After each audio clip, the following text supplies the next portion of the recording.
Good evening, everybody, and welcome to another edition of Fire Up! Are we all fired up tonight, guys, or Yes, what? we are. Yes, indeed. All right. I have my excellent panelists here in the room with me.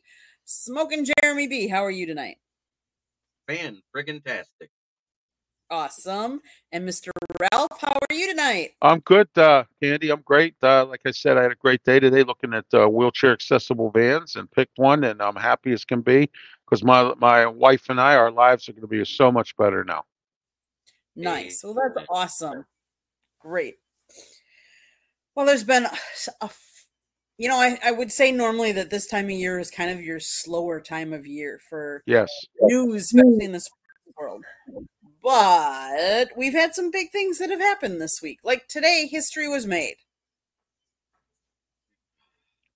Oh, yeah, absolutely. It was. And, you got a lot of drafts coming up right now. I mean, we did the NFL draft. We dissected that. You have the NBA draft, which was in the last 2 nights. And now you have the NHL draft coming up next. And then after that, the baseball draft. So we have a lot of drafts coming up. And, so it's going to be a lot to talk about, dissect some of this stuff. And, so it's going to be great for now to hold us up until football season. And the baseball season's going on as well. Speaking of the draft, tonight, the NBA, and with the 55th pick, NBA history was made. Labronbronnyjames Jr. was selected by none other, surprise, surprise, the Los Angeles Lakers. Oh, yeah, absolutely. You knew it was coming. As I mentioned off the air here, he was supposedly supposed to come to Duquesne because Drew Joyce, our new coach, who took over for the retired Keith Dambrot, Drew Joyce was a teammate of LeBron James in high school. They played together. And so that's the situation there. Let's go, Trump. RXJ, thank you. Thank you for your kind words last night as well. Yes, RXJ is awesome. He's one of my biggest fans. And yes, he's on my shows too. He even comes on my other shows, not just the sports. He comes on all my shows.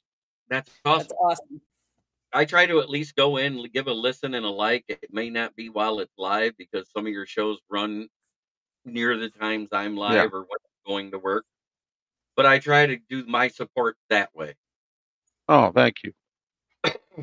That way you at least get a view and a like from me. Because that helps the YouTube algorithm. Absolutely. If you want my comments about this draft here, it was nice to see Bub Carrington from Pitt get drafted in the first round. And, there's it's Boney James or Bonnie or whatever he calls himself, his son. You knew it was going to happen sooner or later, that he was going to be with the Lakers and his father. So the question is he going to be a player, an assistant coach? Is he going to clean toilets, or what's he going to do? Because it seems like his dad is the coach down there. So, It does. It does. I made the comment last night on my show, and I think you heard me, Ralph, when I said it. Yes, I did.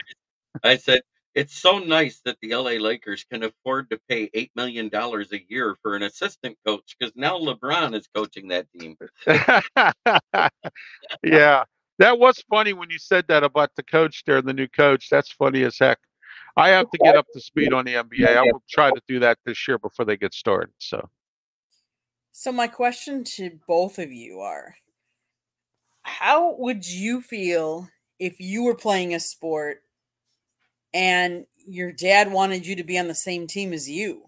Like, and the only way I can relate semi to it is my dad was a high school math teacher, and I went to the same high school that he taught at. Now, two of my siblings. I'm sorry? Were you a mathlete? Yes. But two of my siblings actually had him for a teacher. And I can't imagine that. But like, I can only relate to like being in the same high school as him. And was that a good experience or not a good? There were times it was good, and at times it was really bad. But I can't imagine being a player on the team. And let's face it, LeBron is however you feel about him and his antics and how he goes about things and his political and all that, he's a good basketball player. And can Yes, you imagine absolutely. following in his footsteps? Like, what kind of pressure does that put on his son? And then to have him on the same team? Well, all I know is that fathers tend to want their sons to follow through their footsteps. My dad coached softball for his shop team, and I played one time because they were short players and were going to have to forfeit. They didn't even have enough to field a 9-man team because in softball you got to have 10. So I filled in, and other than tripping in a pothole out in right field, I had a pretty good day. But overall, here's the thing I'm happy about for LeBron. Being the 55th pick overall, there isn't the pressure of them taking him at 17. Because if he'd have been a first round pick, it would have been catastrophic to the pressure they'd have put on him. And I mean the team, because it looks like he needs to develop a little bit. And being in the second round late like that, he can go to the G League, do a little bit of development this summer, see what happens, and see how he does. Because he didn't do so good in college. Right. Where remember he had that big scare. Yes. Like, he had that cardiac issue that he had to sit out for a whole month or something, that he couldn't even play or do anything.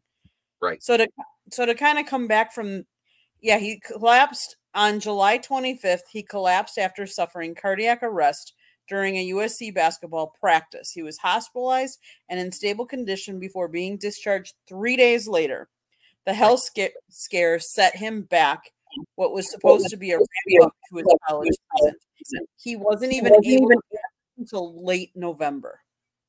So that took a lot out of him. And I mean, I'm not saying that he'd be really great, but I mean, to come back from something that was life scary like that, like life changing. 100%. Well, you know what's interesting? You have to understand something here. I'm glad that he gets along with his father, because let me say this. Let's look at Deion Sanders right now. He's coaching at Colorado. Both his sons went out. They're on the transfer portal. They're trying to get away. All right. There's a situation there that, and sometimes it doesn't work out with the father and the son on the same team. He's a coach or the quarterback or the point guard or whatever in a basketball game. You have to look at it that way. But at least this is a positive aspect, that this kid and his father can play together. And it's a great thing. And like Jeremy said, he doesn't have the pressure on him because he wasn't really a number one draft pick. So that is a nice thing, too. And I agree with you on that, Candy. I agree. I mean, and this gives him time. They don't have to ramp him up. They don't have to put him in the lineup. They can, like you said, send him to the G League, develop him. Right. And take your time with him. Because I think the worst thing they could do is rush him. Right. Candy, they do that all across the board in every sport. They rush a first-round draft pick, and then he fails. Yeah. You know what I mean? You have to be careful with that. Just like the Pirates when we had Paul Skeens. Everybody said, oh, Paul Skeens, let's just get him out there. Let's do it this way, that way. Paul Skeens now is a good pitcher because he was down in the minors. He got some seasoning.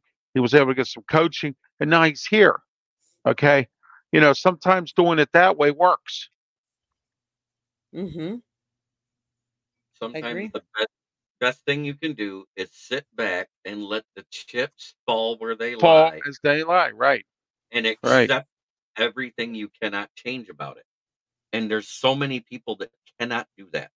They cannot accept the things they cannot change. And I thought that too when the Pistons traded up. You heard about that, right? We traded our 53rd pick. We got the 37th pick overall, I believe it was. And Wendell Moore, a guy that makes $2.5 million. It was just a dump of the salary. He was thrown in on that trade. And then on top of that too, Boney James, at least he's not bankrupt. like one of Deion Sanders' sons just filed for bankruptcy. Okay, No, I got my opinion on that too, but this right. is probably not the time or But I'm place. saying I'm saying he's a good kid. Yeah. At least you know what I mean. Right. And I use Deion Sanders as an example because his sons are transferring, and then one of his sons is bankrupt, and they didn't even make it to the NFL yet. It's funny. We were talking before the NFL, before we knew that LeBron was going to the Lakers. The Celtics had the pick right before the Lakers. Yes, yeah, I saw that. Yeah, that part I know about. Yeah. Wouldn't it have been sticking it to the Lakers if the Boston Celtics had drafted LabronJames instead of them right ahead of them? 100%. And I'm like, I never thought of it that way, but yes. Wow, Joe Biden staying awake. Yes. Give it another 20 minutes. He's staying awake, actually. He's like, he's going on here. Here we go. Wow. So there was another big happening this week. It was another history was made, and it was made on Monday night. And it happened down here in South Florida. Florida Panthers. The Florida Panthers, in their 30-year history, this is the first time they've ever won the Stanley Cup. And ironically, had Edmonton won, that would have been the first time in 31 years a Canadian team had won the Stanley Cup. It's been that long since a Canadian team has won the Stanley Cup. But the Panthers took care of business. I'm sorry. +1, James. So cheers to the Panthers. There you go. Exactly. They played really good in the first 3 games. Obviously, the next 3, the choke in them came out, and there were so many people down here in Florida were wondering, are they really going to choke the last game and not win the Stanley Cup? They'd been to the Stanley Cup last year and they lost. And can they do it? Can they get over the hump? Can they finally do it? Well, they finally did it. And Paul Maurice took them and got them there. And I give a lot of credit to the coach because let's face it, he got them back to how they played the first couple of games as opposed to the last couple of games. And Conor McGregor, let's face it, McDavid, he won the Conn Smythe Award. He was unquestionably the best man in hockey. And yet the Panthers found a way to shut him down that game 7. Their defense, you hear it all the time. Defense wins championships. The Panthers proved it. Yep. Absolutely. Between the Absolutely. there. And you know what's interesting too? The Florida Panthers, they have some stars, but they have always been a gritty team. They always have. They've been gritty, like you said, Candy. Defense wins games as well. They're not a fancy team. They're not a, you know what I mean. But they win because they have a lot of gritty. They have a lot of grit in them. And that's something that a lot of teams don't have right now. I'll give you an example. The Penguins don't have it. They have a lot of puck handling defensemen, but they don't have guys that'll bang around with you, and things like that. And that's where that goes. With that. It's kind of like the pre-salary cap in the NHL. The way the grind line played and yet was scorers for the Red Wings versus other people's enforcer lines. The grind line, that fourth line, the guys that come out, the one that did all the dirty work, the ones that did all the retaliations, took on the penalty minutes. I think there was a year where when the Red Wings won it, where they led the league in penalty minutes, and Darren McCarty had the most out of all of them. I think he had almost 1,000 penalty minutes himself, and he outdid Probert that year. And yes, James Bobrovsky was great in most of the games. Obviously, a couple games he wasn't, but some of that was the defense didn't stand up, help him out either. And the offense didn't in some of those games. But yes, he was really good in some of those games. I have to give him, his props. But I said this last night on the Sports Exchange. what disappointed me was two things. The fans booing McDavid when he was named for the Conn Smythe Award. He was the best player. You don't do that. I'm sorry. I don't care. He was on the losing side. You do not boo him. He won that award outright. But then for him not to come out and accept the award, I was also disappointed. And I get he's disappointed that they didn't win the Stanley Cup. But I relate it to, and I played tennis back in the day. When you finished your tennis match, you watch any of those tennis matches, Wimbledon and all those, the two of them stand next to each other. You watch the other person get the award. You stand there and watch that. He didn't have to stand and watch them do all their stuff with the Stanley Cup, but at least he should have come out and accept the award. That's my opinion. Right. Yeah, anybody that gets an award should come out and get it if they can. If they have other obligations, that's another story. But when you're up for an award, Candy and Jeremy, you need to really come out and accept your award. Who cares what people think? I don't. You know what I mean? So if people are going to boo, if you think people are going to boo you or whatever, fine, let them boo. I don't care. It's my award. I want it. I'm going to come and get it. I know. I think he was just really disappointed that they didn't win the cup, and I get that. But sometimes you can't have your cake and eat it too, Candy. You know what I'm saying? I'll take it for what it is. You lose, come back next year and try again. Maybe Edmonton could be better. Other than McDavid, they can get some stars in there to help out. You know what I'm saying? That's part of the issue there too. McDavid needs some support. While it was disappointing that they didn't win, because it has been since the last time the Canadians won it back in the 60s, that a Canadian team won the Stanley Cup. It was 31 years ago. Yeah, so I understand that side of the disappointment, but to not come and accept your award, it was the equivalent of Cartman saying, "I'm taking my toys and going home." I mean, exactly. I don't know how else to say it than that. I mean, because that's what he did. It was basically, oh yeah, I won it. That's nice. I'm not showing up. Exactly. It's kind of like all the people that were projected as first round picks and only 11 showed up at the draft. It's the same thing. Because you know what?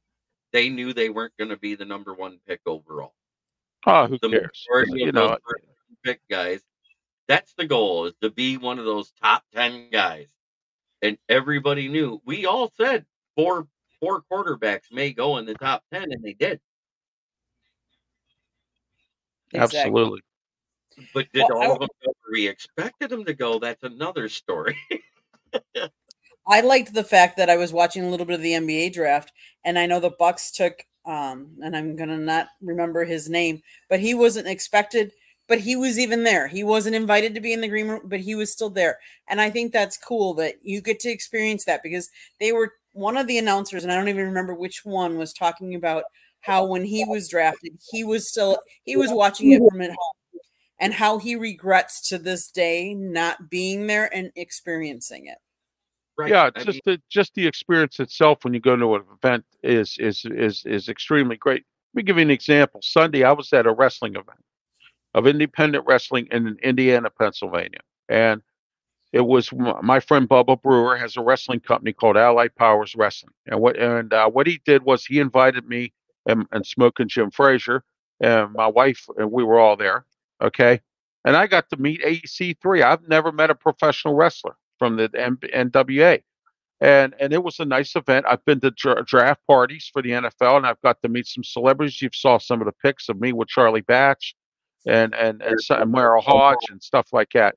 If I was to be a number one pick, just to get there for the experience, like you said, Candy, and also you can meet people. You never know who's going to be there. There might be some legend that might be there, and that's the great thing about all these drafts with these green rooms. And James Byrne just brings up a good point there. That's why I love the fact that Branch hung out through day 2 at the 2023 draft, +1, Candy. Yes, it was amazing to see him get picked by the Lions there. I mean, we all knew he could have been, but nobody knew he would be. But when the trade up happened and I saw who was on the board, I started getting geeked. Especially with who we traded with. It was a nice cherry on top. So since we're trending to the NFL, the jury ordered the NFL on Thursday to pay more than $4.7 billion for antitrust violations surrounding its Sunday ticket package, which let fans watch games outside of their home markets but required them to buy access to a bundle of games to do so. Because of the case's nature as an antitrust matter, the verdict could be tripled if upheld, putting the NFL on the hook for $14.1 billion in damages. Wow. That's a lot of money. It's because the way this Sunday ticket was originally done and the way they started doing it. It used to be available through all three networks at one time. And then they started monopolizing it and going to one network at a time for a set amount of years and then going to another. And it was kind of a bad look. Everybody complained because everybody kept raising the price. And then it went from a cable network to an online streaming service. And they were charging more than Dish Satellite was. And people were getting fed up with it because you couldn't just buy Sunday ticket. You had to get Hulu Live too.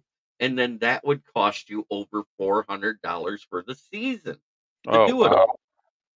Because you had to at least get the 65 of Scott makes a good point here. I don't mean to interrupt you, Jeremy. Sorry. Scott makes a good point here. I like his point here about the networking and finding and content. Yes, indeed. Glad to see Scott in the chat room. Yes, indeed. Scott, that's my man. Thank you, Scott. Yes. Yeah, I agree with you, Jeremy, on this. And the interesting part about this is they try to get greedy. And when you try to get greedy and you get burned, that's the interesting part about this lawsuit. They try to get greedy and they got stung. And there we are. So I'm sorry, Candy. I had to put a heating pad on my neck. I have a bad neck. I have some nerve damage in there, and my neck is all jacked up right now. So nope, you're fine. You're fine. Content is my name. Please wear it out, eh? Wear it out is it. So, but again, thanks for watching, Scott. Shame on the NFL. They got caught red-handed with their hands in the cookie jar. And that's what it all comes to. And I said when this came out, I said, if they lose, don't expect that big $30 million jump from the Netflix money. I said, because basically the Netflix money is going to pay for that. So here we are. Now we're right back to what they projected the NFL salary cap to go up by next year. This was supposed to be the lowest year because there was nothing set for a streaming service or any of that stuff to come up.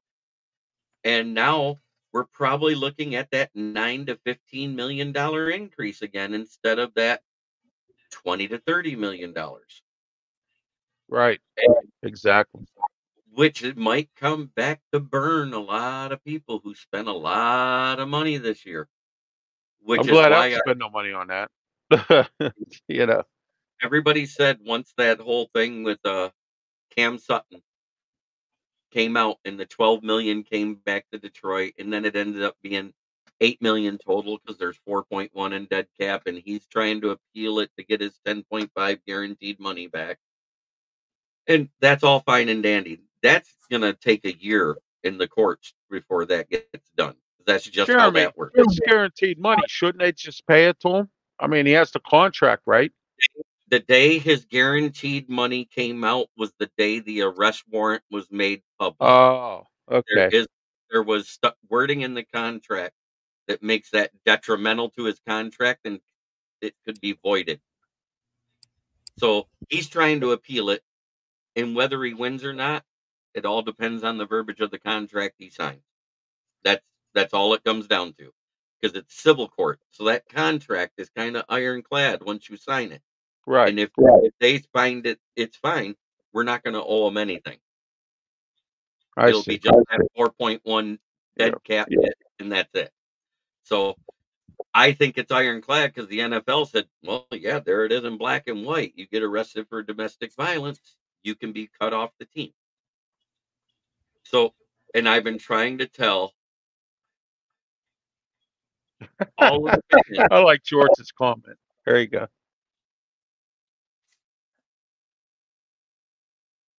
Did you see that, Ralph? Yes, I do see that, Scott. Thank you. Yeah, and we will make sure that's mentioned later, the name of that show, because that's an important show, and it should be. The external bum? Oh, absolutely. External bum. You. I've been a guest there, but Scott is a regular. Yeah, so Candy ever wants to come on, she can come on. She's welcome. Well, thank you. I appreciate that. You can, you know what I call it? It's like bring a child to work day. I say bring a bum to the show. Bring a bum. Oh, but and that's is why I've been talking with my fans on my show and other Lions fans across the Lions nation. I said the smartest thing we can do with that extra money is hold on to it, because what if the cap doesn't go up that much? We can roll it over. Only thing you'll lose out on is whatever you spend on injury signings throughout the season. So if you can roll over a majority of that $30 million with the $34 million they're going to have at cap space at the current cap amount next year, now you're talking about $64 million more than likely to play with. Doesn't that sound a lot better than $34 million?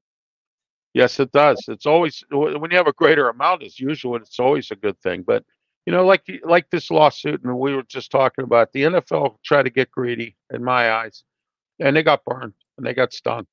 And so that's what happens when you play with fire. Sometimes, how do you do this, folks? You get burned. Yes, absolutely, James Burgess. I seen this comment about Aleem. I'm going to take this moment to do a station identification because I haven't done that absolutely yet. So, the South Florida Tribune Publishing Company actually published a book late last year. It's called Lessons from the Microphone, Tuning into the Enduring Wisdom of Visionary Leaders. It is written by none other than the Motor City Madmouth, Scott Morganroth. The foreword was written by George Eichhorn, and there's pictures in there. You'll have to go and see who Scott is pictured with. Buy the book. It's available on Amazon, Barnes & Noble, Kindle, Google, Apple, and we're working on the audio version.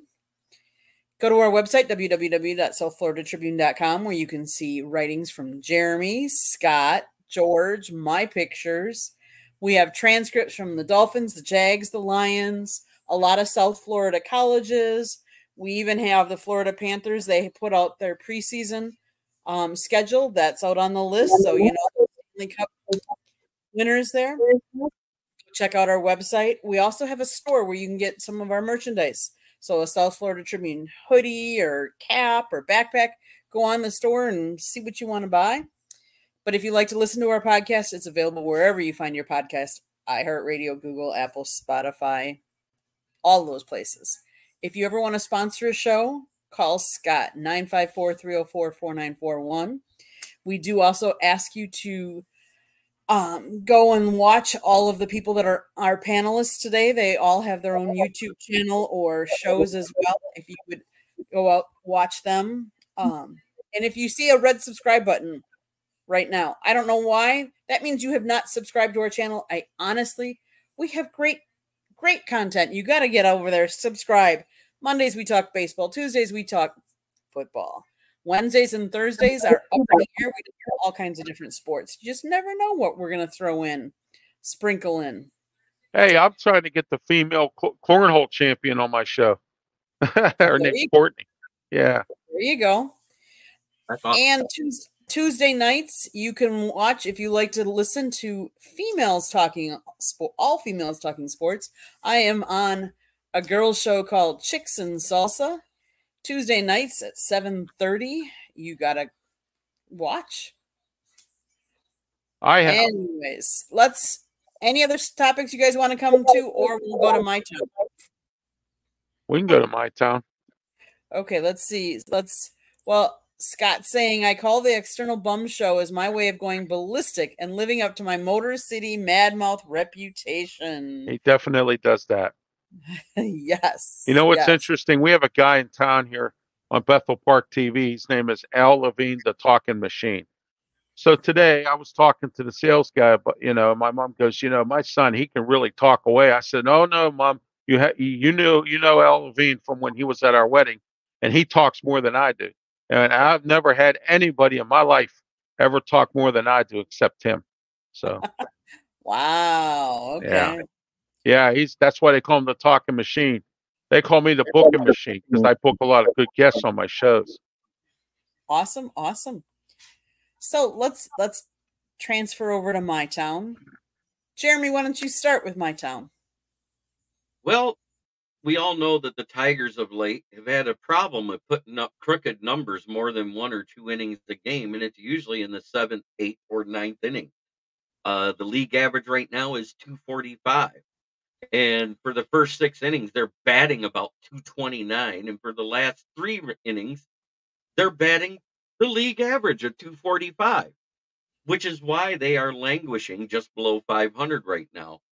And I do feel that if they want to actually get what they need, which is some consistent bats in this lineup, they need people that can hit all throughout the game, not just at the end of the game or when they bring in role players. Absolutely. So maybe it's time to trade Tariq Skubal or Jack Flaherty, one of those 2 young aces. Both of them have 2 to 3 years of control. Get a haul and fix the lineup, because either one of them is going to garner enough to fix the lineup. Jack Flaherty's with Detroit. He played for St. Louis or San Francisco or something, didn't he? Yes. Yeah. He's been very good. Oh, yeah, he is. Okay, Mr. Ralph. Well, Paul Skeens pitched this week, and everyone seems to love Paul Skeens. But the interesting part about it was the bullpen and the defense blew it again. Happens every time with Paul Skeens, sometimes with Paul Skeens. And our good pitching staff that we have, starters. Our bullpen was supposed to be strong. Our starters were supposed to stink, but it's in reverse now. That's the issue with the Pirates. Derek Sheldon and his hitting instructor, they need to get together and do something, because some of this hitting is not, it's too many strikeouts, leaving men on base. We still lead the league in that. We've been doing that for a long time. As far as the Steelers go, I can't wait for training camp. We have Justin Fields, Russell Wilson. I can't wait to see how that's going to work. Our new offensive line with the rookies we drafted and a few other guys. I'm interested to see what Omar Khan's going to do for wide receiver. We'll see what happens. Training camp's coming up soon at the end of July in the NFL. College is getting ready in August. I'm getting ready on my shows, the Sports Corner Show and the External Bum Show, to start talking about the different conferences in college football, and we're going to break them down, see what teams are good, which teams are bad, where we think they're going to go, and I'm going to break that down. So, it's going to be interesting coming into the football season. Drafts going on with the NHL. I can't wait to see who and what the Penguins and Kyle Dubas is going to do. We don't have a #1 draft pick this year because we, ended up trading for some bums who didn't do anything, like Carlson.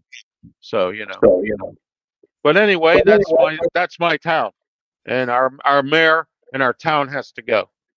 We've got some issues downtown, and you better fix them, because 2026 we have the NFL draft. So Ralph, Scott says he'll give you a run for your money. Yes, he will. I know he will. George says, I think we should have a cage match. Ralph with our president in a ring. LOL. Well, by the way, speaking of president, I just got reelected for my 3rd term as the president of the Allegheny County Transit Council. So awesome. Nice. And I think that's what you're alluding to, isn't it? Is road issues, correct? Yes, transit. Yeah, we are directly with the board of Pittsburgh Regional Transit, and we also talk to their people. We're like a advisory council. So Gotcha. And this will be my 3rd term. So The Allegheny Transit. Allegheny County Transit Council. We deal with mass transit, Scott, in the Pittsburgh area, Allegheny County. Okay, so going on to my town, there's been quite a few things that have happened. Obviously, here the Panthers, and I'm not going to get into the Panthers, but we all know that I am from Wisconsin, so I have to, I have to give credit to the Brewers. The Brewers are really outperforming what a lot of people thought. They didn't think they would do as well, knowing that we have a new manager. Craig Counsell left us. We've had some injuries, but yet we're holding our own. We're doing pretty good, I have to admit. But there's some big news out of Green Bay and some not news that is kind of surprising. The big news, I guess, would be the Green Bay Packers board of directors unanimously approved Ed Policy as the franchise's new president and CEO on Monday. He will replace Mark Murphy, who will step away in July of 2025 as he reaches the mandatory retirement age of 70.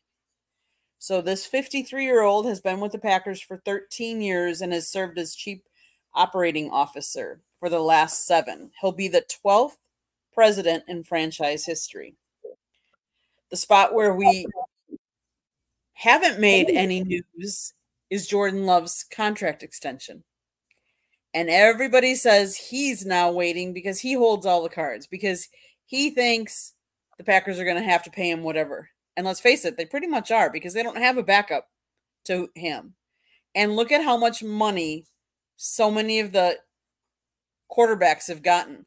Although Love doesn't have some of the experience of some of them, like a Goff, but they're hitting 53. Lawrence making $55 million. Now they're saying Dak's going to be almost 60. So where does Love think he fits? And where do the Packers think he should get? But on a more serious, Appleton is up. So on a more serious note, though, and a sad note, is I want everybody to be very cautious. And the reason why I say that is, I don't know if you guys have heard, Randall Cobb lost his house this week. Oh man. He had his Tesla plugged in his garage, and it caused a fire. They are lucky that him, his three kids, his wife, and his dog all managed to get out, but only with the clothes on their back. They didn't even have shoes on. So everybody, I'm cautioning you, and I don't know if they had electrical problems before that. I don't know if they had the right electrical to have a Tesla in there. All I'm going to say is, please, if you guys are going to this electrical cars and plugging things in, make sure you have an electrician that knows what he's doing installing these kinds of things, because I would hate any more of these kind of stories or worse to come out, because it takes a lot of ampage for these cars for you to charge them. And I would hate to see more fires like this. I'm lucky and grateful that they got him, his 3 kids, and the dog out. But it's sad that he lost the whole house to this. And I'm afraid that we're going to hear more and more of these kind of stories. I agree with Scott. I wouldn't be caught dead with a Tesla. Yes, he likes his bull cruisers. You got it. I know. Okay, anything else anybody wants? Any other topics you guys want to bring up? No, I think I'm good for the night. I think we covered it all. I think we covered a lot. Yes, we did. I think we did. We covered a little NBA, a little baseball. Yeah, we do a little variety of everything here on here. Exactly. That's what I like. Okay, Ralph, how can people see you? Where can they find you? And what shows do you have coming up? Well, every Saturday, 9 a.m., the External Bum Show with me, Scott Morganroth, and Leo Haggerty. This week, our guest Where do they special guest. find that? Where do they find It'll be on YouTube, Facebook, Twitch, Twitter, X platforms. And it'll be on 9 a.m. Saturday. And our special guest, Ray Fittipaldo, he works for the Pittsburgh Post-Gazette. He covers the Steelers. So I have him coming on this week. I always try to see if I can get a guest coming on to join us as well. So I was successful this week. Next week, next Saturday, July, I believe it's the 6th or the 7th, there will be no show. I'm going to be on vacation up in Erie, and I will not be available, and where all RW Media shows will not air. Tuesday night Sports Corner, YouTube, Facebook, Twitch, and Twitter X platforms. For now, we're getting ready to get on Spotify and Roku as soon as I come back from vacation. We're also going on TV in Allegheny County, PCTV. Channel 21 Comcast 47 Verizon Cable, and also on my YouTube channel, Ralph Williams RW Media. You can subscribe and check out all my archive shows. I have many shows on there. Check them all out. Everything from Ralph's Opinion, The Way We See It, and also I do a sports capsule every now and again. And on Sunday, I do a Bible capsule at 7 o'clock. So talk wrestling also. Awesome. Smoking Jeremy B, tell everybody where they can find you and see you and what you have coming up. Well, you can always see me right here on the South Florida Tribune channel, whether subbing in on Inside the Pigskin or right here on this show that Candy and I do called Fire Up. You may find, I don't know when I'll be called by Scott, but if he calls me, I answer.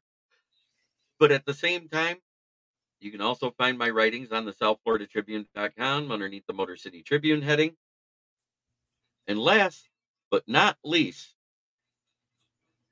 you can find me on my channel, which is Kneecap Biting with the Motor City Lions, where I go live 8 times a week, Monday, Wednesday, and Friday nights at 9 p.m., and Monday through Friday from noon to 1, in which you can also find me on Huddle Sports Network on Roku and Amazon Fire Stick.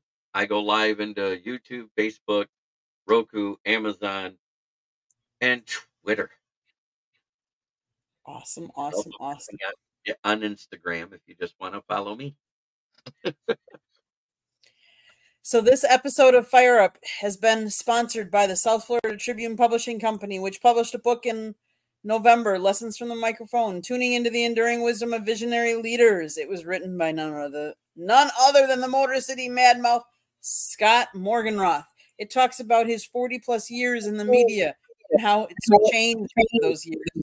George Eichhorn wrote the foreword. Again, there's pictures in there of Scott with other sports people and media people. You'll have to buy the book to find out who he's in the pictures with. Please check out our website, www.southfloridatribune.com. You can see the writings of Smoking Jeremy B, Scott, George, my pictures. All of our videos are up there. A lot of different content. Go there, check it out. One of the things we didn't talk about tonight that I know that is out there is a lot of Gators have been trying out for the Olympics. So there's all kinds of articles about them and them trying out. So go to our website, check it out.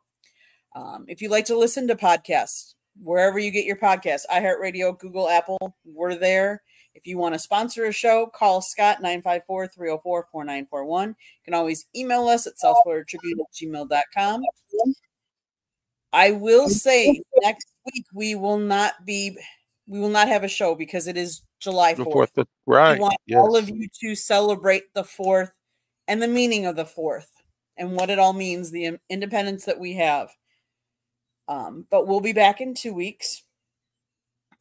Jeremy, you want to take us out, take us home? Try every day to be a better person than you were the day before, because that's the only way to make the world a better place. It starts right here. Much love to everybody in the chat. Thank you so much for watching. Make sure you go over to thank you, Scott, for the kind words. And subscribe. Thank you, Scott, for acknowledging the job we did tonight. And thank you, RXJ. Yes, that's my man. I don't agree with the views on this panel do not necessarily reflect the views from our yeah, there you go. I like that one. I like that one too. Well, thanks everybody. Thanks everybody for all the comments, tuning in, checking us out. Be back here in 2 weeks.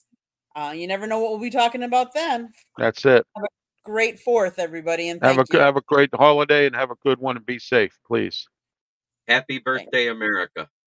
Yes. There we go.